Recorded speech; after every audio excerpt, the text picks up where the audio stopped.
Parmi les traîtres qui ont rejoint Horus dans son hérésie, il n'y avait pas que les Space Marines. Et parmi les plus gros problèmes auxquels l'Imperium a dû faire face, on retrouve la première légion titanique renégate, la Legio Mortis.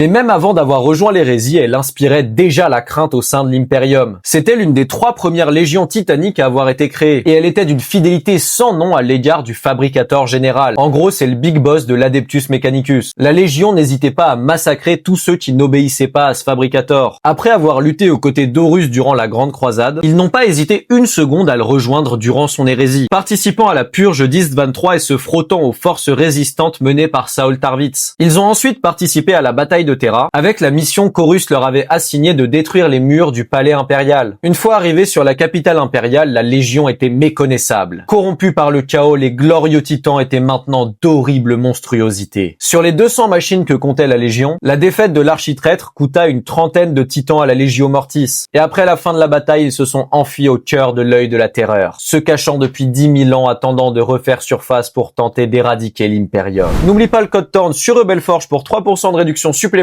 et pour soutenir la chaîne. Je te remercie. N'hésite pas à t'abonner, on parle de Warhammer tous les jours.